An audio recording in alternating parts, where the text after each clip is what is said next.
أعوذ بالله من الشيطان الرجيم. بسم الله الرحمن الرحيم. اللهم صل على سيد الخلق محمد وآله وسلم. ومن كانت هجرته إلى دنيا يصيبها. دا حدیث اخیری جمله دا حدیث عمره رضی الله عنه. ومن كانت هجرته الى دنیا یا د دنوی نه ده په معنا د قرب، نو دنیا تم زکه دنیا وای چې دنیا قریبه الى الزوال ده، او یا د اخرت په نسبت مونږ ته قریبه ده، او یا دنیا د دناعت نه ده په معنا د خصاصت، او دنیا تم زکه دنیا وای چې دا د اخرت په نسبت سره خصیصه ده. بیا دنیا د فعلا په وزن صيغه د اسم تبذیل ده او غیر منصرفه ده، سبب د عدم انصراف ورته لزوم د تانیث ده چې د دوه سببونو قائم مقام ده. په اصطلاح کې دنیا عبارت ده د کل المخلوقات قبل الدار الاخرتین. ټول مخلوقات د اخرت نه مخکې دي ته دنیا وای. اوس د دنیا په دې تعریف اصطلاحي باندې اعتراض راځي چې په کل المخلوقات کې خو خزم داخله ده، نو د امرئ ذکر د خزي ذکر پیغمبر علی السلام د کم حکمت د پاره ورسته مستقل وکړو. تاسو ورته یو څو جواب ورکړئ. اول جواب دا چې دنیا نکره تحت الاثبات ده، او په نکره تحت الاثبات کې عموم نه، نو د امرئ دخول یقیني نو، لہذا مستقلی امرأ ذکر کړه. لیکن دا جواب صحیح نه ده، ځکه چې دلته نکره فی سیاق شرط ده، او نکره فی سیاق شرط دا سیوی لکه نکره فی سیاق النفی په افادی د عموم کې. نو خو جواب دا ده چې دلته د امرئ ذکر د دنیا نورستا ذکر الخاص بعد العام شوه ده د پاره د زیادت الاهتمام. او ابن البطال رحمه الله دا جواب کړی دی چې د جاهلیت په زمانه کې به د موالیو سره د عربی خزې نکاح نه کېده، یعنی د کفاءت اعتبار بو. د اسلام پراتلو سره دا رواج ختم شو، نو ډیرو موالیو به د عربی خزو سره د واده په نیت باندې هجرت کولو. لہذا رسول الله صلی الله علیه وسلم د امرئ تخصیص وکړو. څلورم جواب دا دی چې د مدینه منورې انصارو دومره ایثار کولو چې خپل مال به د مهاجرو سره شریکولو، او کدوه بیبیانی به وي نو یو به مهاجر صحابي ته پیشنهاد کوله. نو دا خطر پیدا شو چې حسنه خلق د مال او د خزو د پاره هجرت وکي. نو رسول الله صلی الله علیه وسلم صدن للباب د دې دواړو ذکر وکړو. نو د دنیا نه به بیا مال مرادي په دې تقدیر باندې.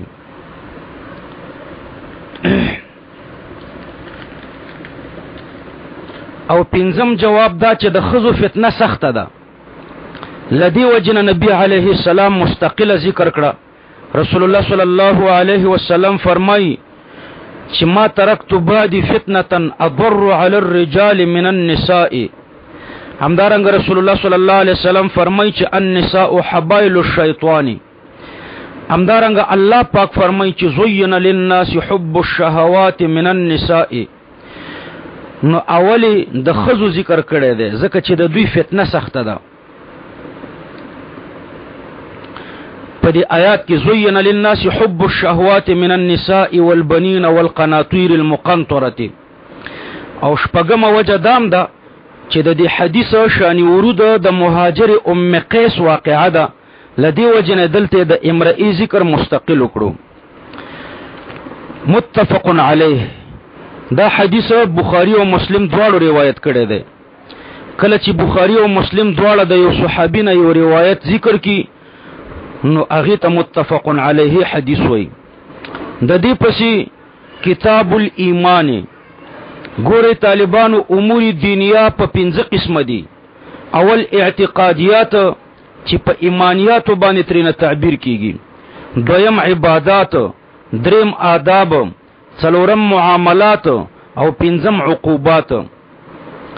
د اعتقادیات اصول په امنت بالله کې ذکر شوی دي. یو ایمان بالله ده، دویم ایمان بالملائکه ده، دریم ایمان بالرسل ده، څلورم ایمان بالکتب ده، پنځم ایمان بالیوم الاخره ده، او شپږم الایمان بالقدر او وم الایمان بالبعث بعد الموت ده.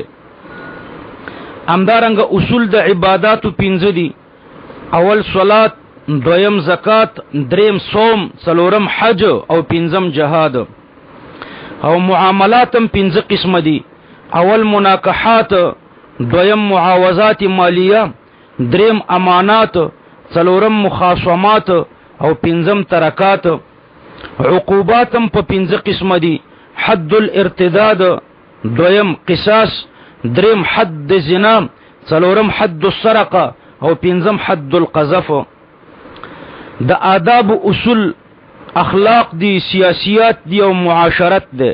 اخلاق لکه صبر، شکر، قناعت، توکل وغیره په ځان کې راوستل، او د کبر، حسد، حب د دنیا وغیره صفات ذمیمه او نزان پاکول، یعنی تحلی بالفضائل او تخلی عن الرذائل، دې ته اخلاق وي.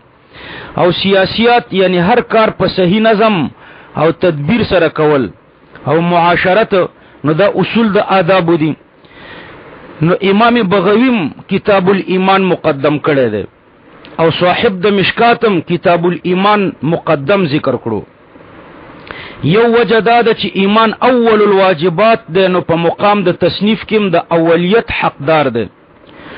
دویم دا چې ایمان اشرف الواجبات دی او د نجات لپاره مدار دی، لدی وجنه تقدیم پکار دی. او دریم دا چې د ټولو صالحاتو د قبولیت د لپاره موقوف علیه دی، او موقوف علیه طبعا مقدمی، نو وضعن مقدم کړلو. بیا کتاب العلم ذکر کړو صاحب د مشکات، ځکه چې د دین مسائل او فضائل تر علوم نبویو پورې موقوف دي. دا غي نورسته به عبادت ذکر کړل، ځکه چې عبادت د انسان د پیدایش ته اصل مقصد ده. الله پاک فرمای وما خلقت الجن والانس الا ليعبدون. بیا په عبادتو کې صلات افضل ده، همدارنګه اعم او شمل ده، او د صلات د پر موقوف علیه طهارت ده. نو به کتاب الطهارت ذکر کړو، ورپسې کتاب الصلات ذکر کړو، بیا کتاب الزکات ذکر کړو، ځکه چې صلات او زکات په قران کې قرینین دي، دواړه یو ځای ذکر کیږي.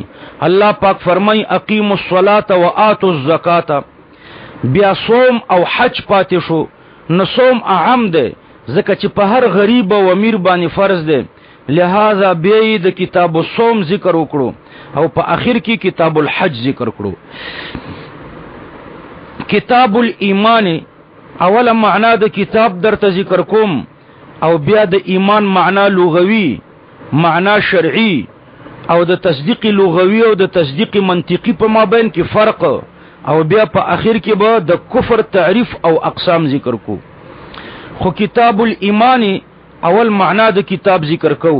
کتاب په لغت کې په معنا د جمع سره ده، او دا ماده چې په هر ځای کې راشي هلته معنا د جمع ملحوظي. په کتابت کې جمع النقوشي، په کتیبه یعنی لخر کې جمع الرجال، او په اصطلاح کې کتاب المسائل المتحدة في الجنس توي. المسائل المتحدة في الجنس والمختلفة في النوع. د دې پسې بیا باب عبارت ده د المسائل المتحدة في النوع، او فصل عبارت ده د المسائل المتحدة في الصنف. نو د ایمان د پاره د کتاب عنوان ولګولو. کتاب خو المسائل المتحدة في الجنس والمختلفة في النوع توي. نو د ایمان مسائلم مختلف الانواع دي. ایمان کله لسانی وی او کله قلبی، کله اعلاوی، کله اوسطوی او کله ادنا، کله منجیوی او کله غیر منجی، لیکن دا ټول په جنس کې سره متحد دي، ځکه ورته عنوان د کتاب ولګولو. کتاب الایمان د ایمان یو معنا لغوي درته ذکر کوم.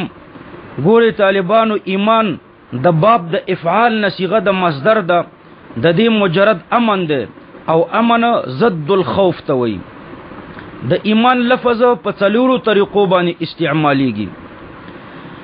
په معنا د ازاله الخوف، چې کله متعدی بذات یو مفعول تلک امنته، او یا کله متعدی وی دو مفعولین ته بذات لک امنته غیری، او کله دو مفعولین ته متعدی وي لیکن دویم ته په واسطه د من متعدی شوی وي لکه آمنهم من خوف.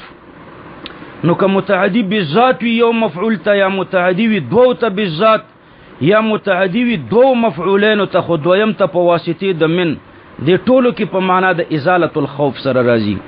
نو یو معنی دا ازاله الخوف، دویمه معنی دا تصدیق. دا به هغه وخت کې په معنا د تصدیق سره چې متعدی وي په واسطه د با، بیا مدخول د با کله ذات وی لکه کل آمن بالله وملائکته وکتبه ورسله، او کله صفات وی لکه آمن الرسول بما انزل الیه من ربه والمؤمنون. او دریم ایمان کله په معنا د اذعان او د انقیاد سره چې متعدی باللام وی لکه انؤمن لك واتبعك الارذلون، دارنګ وما انت بمؤمن لنا. او څلورم په معنا د اعتماد چې متعدی وي په واسطه د علا لکه ما من الانبیاء نبی الا اعطي من الآیات ما مثله اومن او آمن علیه البشر. بخاری کتاب الاعتصام جلد 2 صفحه 1000 او اتیا. کثیر الاستعمال معناګانی اول او دویمه یعنی ازاله الخوف او تصدیق ده. بعلم زمخشری رحمه الله فرمای چې دا دواړه حقيقي معناګانی دي. نو لفظ د ایمان په دواړو کې مشترک ده. د زمخشری دویم قول داده چې ازاله الخوف دا د ایمان د لپاره معنا حقيقي ده او تصدیق دا د ایمان د لپاره معنا مجازي ده. ځکه په تصدیق کې د تکذیب نه په امن کول او د خوف د تکذیب ازاله. د معنا لغوي په تشریح کې به د ایمان یعنی د تصدیق لغوي او د تصدیق منطقي په منځ کې درته یو درې فرق ذکر کوم. د ایمان په معانی او لغوي او کې تصدیق راغلو نو دغه تصدیق لغوي ده، او بل تصدیق منطقي ده چې قسم د علم ده یا د لواحق د علم نه ده. نو د تصدیق لغوي یعنی د ایمان او د تصدیق منطقي په مابین کې فرق شته او کنه. نو ګوره یو فرق د دواړو په مابین کې دا ده چې په تصدیق لغوي کې د اختیار دخل وي او تصدیق منطقي اهم ده.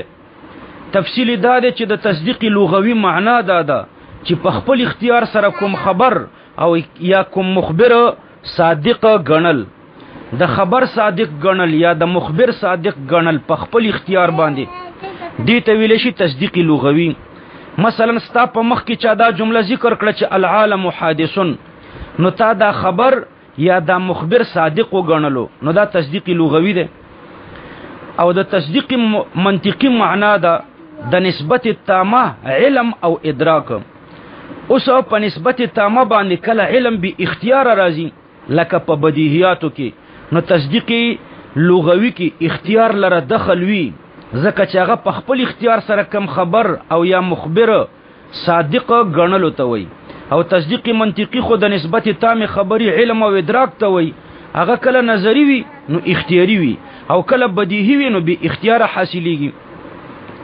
دویم فرق د تصدیق منطقي یعنی د ایمان او د نه دویم فرق د تصدیق لغوي یعنی د ایمان او د تصدیق منطقي په مابین کې دا ده چې تصدیق منطقي د تکذیب او د انکار سره جمع کیږي او تصدیق لغوي یعنی ایمان د تکذیب او د انکار سره نه جمع کیږي. تفصیل دا ده چې مثلا دا زما په مخ کې زما کتاب ده او تاسو خبر یې چې دا زما ده، نو زما او د دې کتاب په مابین کې چې کوم نسبت ده په دې تاسو علم شته، لیکن د عناد او یا د بدنیتۍ لوجه انکار څوک کی نو ګوره زما او د دې کتاب په مابین کې چې کوم نسبت ده په هغه باندې تاسو علم شته نو تصدیق منطقي حاصل ده. خو بیا هم تاسو انکار کوئ نو مناطقه د دې انکار په وجه باندې دا علم د تصدیق نه خارجي. او تصدیق لغوي خو د خبر او یا د مخبر صادق غنلو ته وي. نو چې زه تاسو ته وایم چې دا کتاب زما ده نو که تاسو انکار و نکړو بلکې زما خبر او یا زمو صادق و غنلم نو دا تصدیق لغوي ده. او که زما خبر او یا دا مخبر چې زم دام صادق و نه غنل بلکې انکار مو وکړو نو بیا دا تصدیق لغوي نه ده. دا دواړه فرقونه په دې بنا دي چې تصدیق علم او ادراک. د محققین علماء په مذهب باندې تصدیقی منطقی دا علم نه دی بلکې د لواحق د علم نه دی. نو کدا د لواحق د علم نشي لکه دا مذهب چې د مرزاید دی نو بیا تصدیقی منطقی عین تصدیقی لغوی دی. تفصیل دا دی چې تصدیقی منطقی ګرویدن یعنی باور کولو ته وای او باور کول د نفس فعل دی ورسته د حصول د علم نه او مقابل د تکذیب او د انکار دی. نو چې د نفس فعل شو نو اختیاری شو لکه تصدیق لغوی چې اختیاری وو او چې مقابل د تکذیب او د انکار سره شو نو د تکذیب او د انکار سره بنه جمع کیږي او دا عین تصدیق لغوی. البته بیا دومره فرق شته چې په تصدیق منطقی کې ظنیات هم داخل دي بخلاف التصدیق اللغوی فانه يختص بالیقین. د ایمان د پاره شرعي معنا ګوره طالبانو په لغت کې اگر چې د هر شي تصدیق ته ایمان وای لیکن په شریعت کې په مخصوص شیانو باندې تصدیق ته ایمان وای. جمهور اهل علم د ایمان تعریف داسې کوي چې هو التصدیق بما علم مجيء النبي صلى الله عليه وسلم به ضرورة تفصیلا فيما علم تفصیلا واجمالا فيما علم اجمالا. یعنی د رسول الله صلی الله علیه وسلم نه چې کوم شیان بداهتن او قطعا ثابت دي د اغوی منل ایمان دی. کدا شیان د رسول الله صلی الله علیه وسلم نه اجمالا ثابتو نو اجمالی تصدیق ور باندې ضروری دی او که تفصیلا ثابتو نو تفصیلی تصدیق ور باندې ضروری دی. مثلا عذاب قبر اجمالا په تواتر ثابت دی لہذا بداهتن او قطعا ثابت دی نو په عذاب قبر اجمالی تصدیق ضروری دی. باقی تفصیلات په اخبار احاد کې راغلي دي هغه متواتر او بدیهی نه دي. د دې په خلاف د المنز تفصیلات هم په تواتر ثابت دي لہذا دا تفصیلات بدیهی او قطعی دي نو په دې باندې تفصیلی تصدیق ضروری دی. کته اعتراضو کې اوس د زیادت توضیح د پاره به د ایمان د دې تعریف لګه تشریح درته وکم. د ایمان تعریف خو موږ داسې وکړو چې هو التصدیق بما علم مجيء النبي صلى الله عليه وسلم به ضرورة تفصيلا فيما علم تفصيلا واجمالا فيما علم اجمالا. نو د دې تفصیل دا ده. معترض اعتراض کوي چې په تعریف د ایمان کې ضرورتن په معنا د بداهتن سره ده یعنی مشهور بین العوام والخواص. نو د دې نه خو معلومیږي چې په ایمان شرعي کې د مشهور حکم تصدیق ضروری ده او د غیر مشهور حکم تصدیق نه دی ضروری اگر چې هغه قطعی وي نو دا تعریف جامع نشو. تاسو ورته جواب ورکړئ. دو جواب. اول جواب دا دی چې دلته د مشهور نه مراده مشهور بین الخواص دی او داسې قطعی حکم په شریعت کې نشته چې مشهور بین الخواص نه. او دویم جواب علامه تفتزانی رحمه الله کړی دی چې ضرورتن په معنا د بداهتن سره نه ده بلکې په معنا د قطعا سره ده مشهور یو که غیر مشهور وي. فإن قیل چې په ایمان کې تصدیق اختیاری ضروری ده نو دا تعریف مانع نه ده د دخول د غیر نه. هرقل ابو طالب او يهود پکې داخل شول دوی ټولو ته تصدیق اختیاری حاصلو. د هرقل اقوال د نبی علیه السلام په باره کې داسیو چې د په تصدیق دلالت کولو لکه د دوی و جمله دا ده وکذالک الرسل تبعث فی نسب قومها. بل جمله دا ده چې وقد كنت اعلم انه خارج. دارنګ دی وی فلو كنت اعلم اني اخلص الیه لتجشمت لقاءه. دارنګ وی ولو كنت عنده لغسلت عن قدميه. دا ټولې جملې د هرقل په دې دلالت کوي چې د تصدیق اختیاری حاصلو. ابو طالب د تم تصدیق اختیاری حاصلو.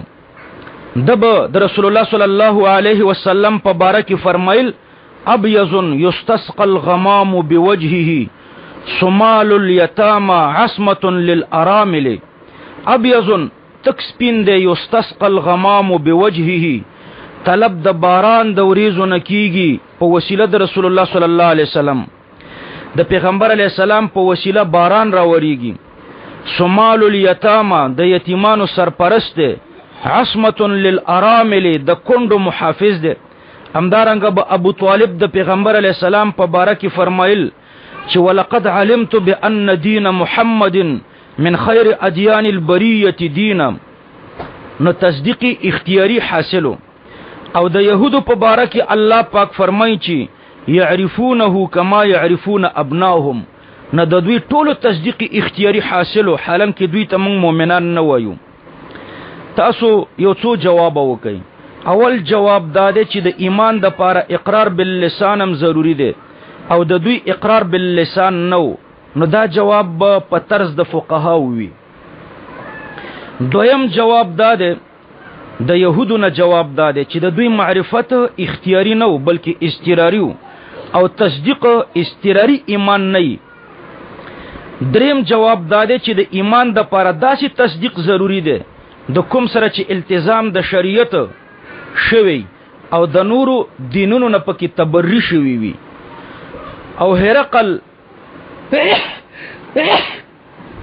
دارنګي ابو طالب او یهودو اگر چې تصدیق اختیاری وو خو دوی التزام الشریعت او تبری عن الادیان الاخر نه وکړي.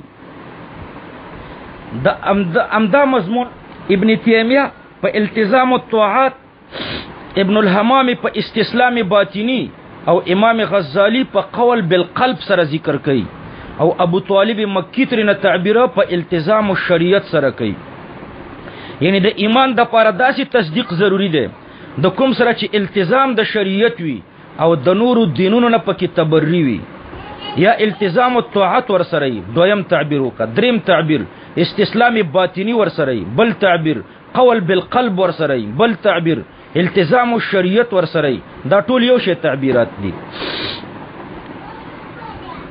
د دې تعریف د زیادت تشریح لپاره به یو دو سوال او جواب نورم درته ذکر کوم. معترض اعتراض کوي چې دا تعریف جامع نه د خپل افراد لره.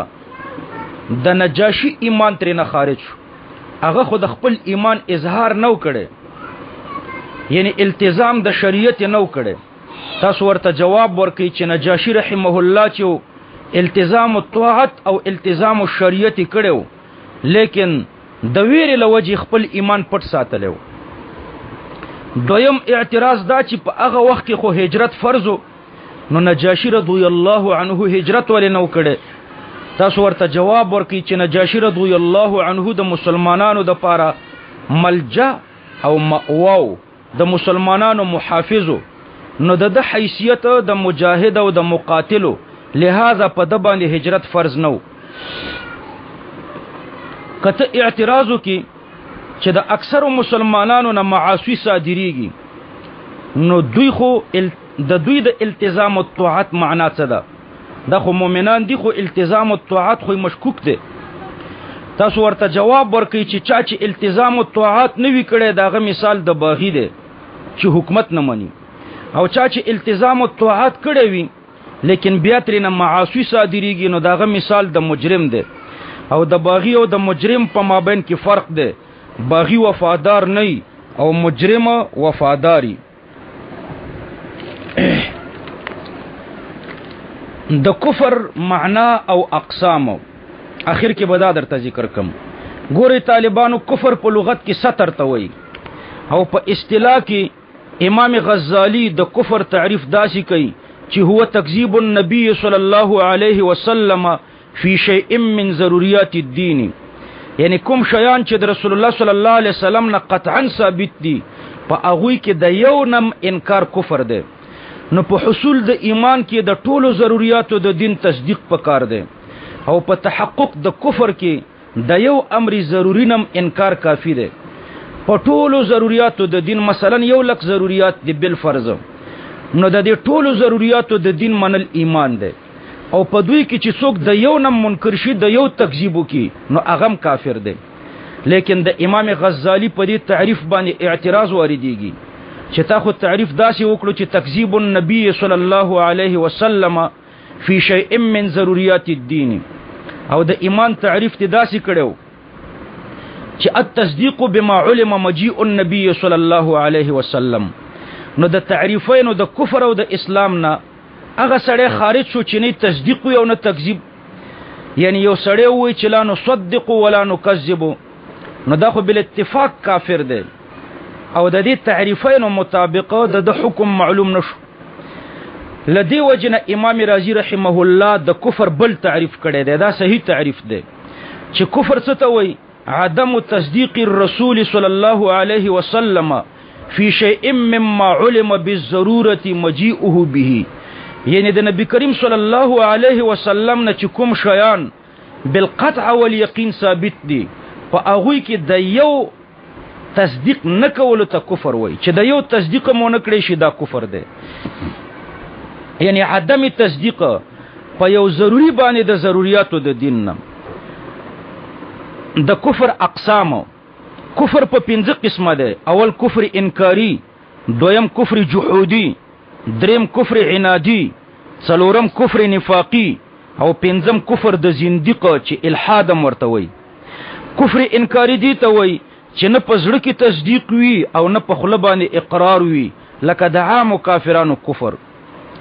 کفر جحودی دی ته وي چې په زړه کې تصدیق وي لیکن په خوله باندې انکار وي، که کفر ابلیس علیه اللعنه. او کفر عنادی دی ته وي چې په زړه کې تصدیق وي او په خوله باندې اقرارم وي لیکن التزام د شریعت او تبریح عن الكفر نه کړي، لکه کفر د ابو طالب. او کفر نفاقی دی ته وي چې په زړه کې تصدیق نه لیکن بیا هم د څه مصلحت د پاره په خوله باندې اقرار کوي. او پنځم کفر زندقه، زندیقیت، چې په ظاهر کې د ټولو ضرورتو د دین د منلو اقرار کوي، د یو امر ضروری نه منکر نه، لیکن د یو امر ضروری په ضرورتو د دین کې د یو داسې معناو کې چې د صحابه او تابعینو او د امامانو د دین د اجماع نه مخالف.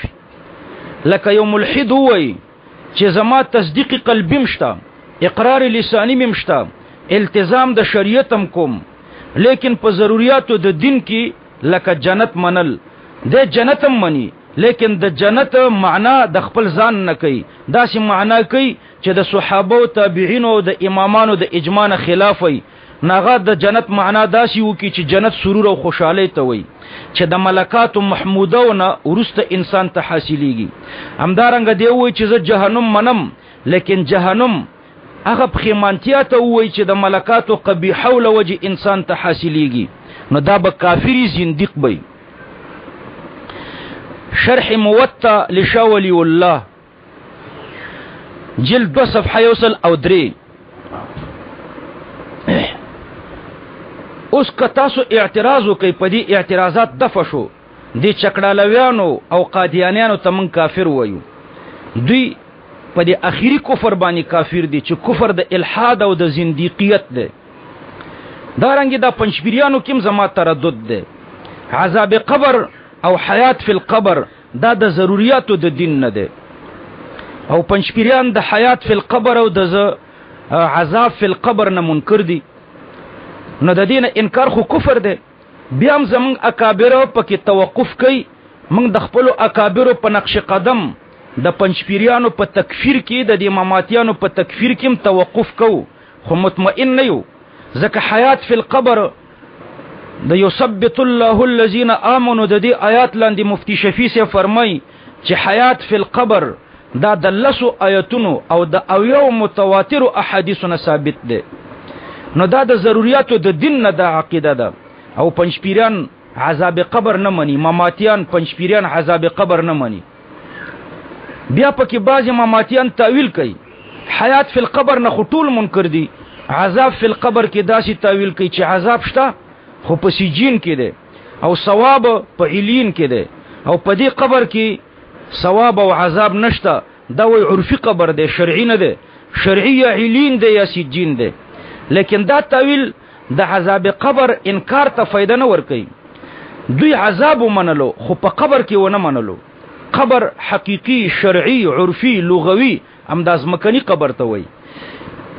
قرآن او حدیث کې د علین او د سجین نه تعبیر په قبر نه دی شوی، امداز مکنی قبر ته قبر ویلې شوی دی.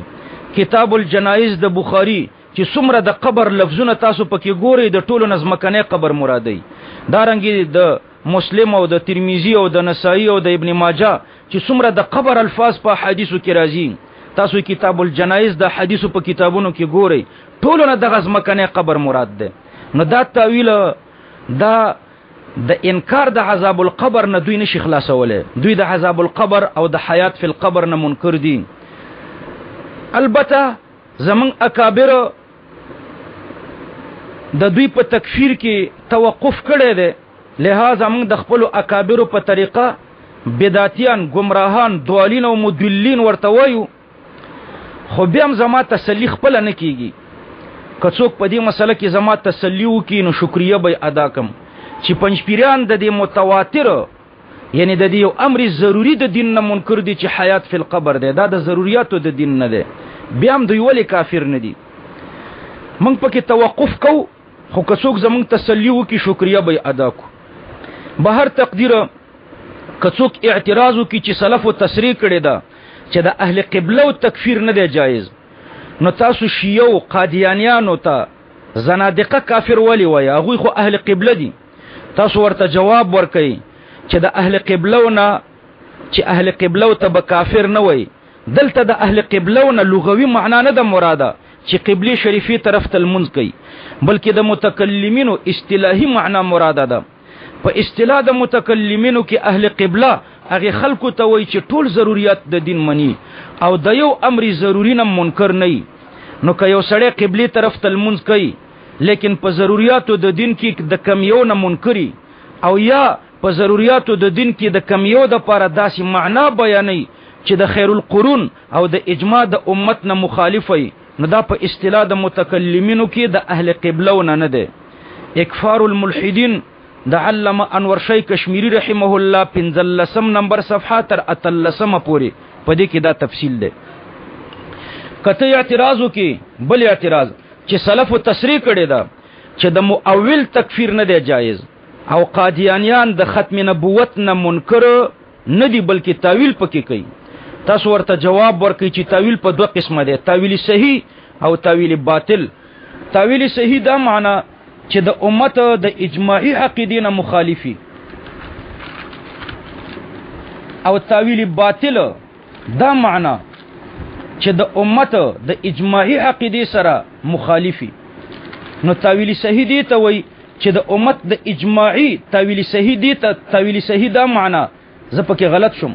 تاویل صحیح دا معنا چې د امت د اجماعي عقیدې سره موافقي، او تاویل باطل دا معنا چې د امت د اجماعي عقیدې سره مخالفي. نو د سلفو دا قول چې مؤول ته به کافر نه وای دا د تاویل صحیح په باره کې ده، او قادیانیان او دا نور خلق دا تاویل باطل کوي. عبدالحکیم السیالکوټی رحمه الله فرمایي چې والتاویل فی ضروریات الدین لا يدفع الكفر، اکفار الملحدین صفحه 78. ګوره د مسلمه الکذاب ډلې به په اذانونو کې اشهد ان لا اله الا الله او اشهد ان محمد رسول الله ویلي، او د قبله طرف ته منځونه کول، لیکن بیا هم کفارو او د دوی په خلاف جهاد وشو چې د یو روایت مطابق پکې 28,000 قسم رشو، 1200 صحابه پکې شهیدان شو. خو بیا هم دوی کافر حساب ده، دوی کفر د زنديقیانو د مرتدینو کفرو. همدارنګه مانعين د زکات اهل قبله او تاویل کولو، خو بیا هم ورسره جهاد وشو. لہذا د تکفیر په مسأله کې نه افراط پکار ده چې مطلقاً تکفیر کوي، تحقیق نه کوي چې د ضرورتو د دین نه منکر دی او کنام.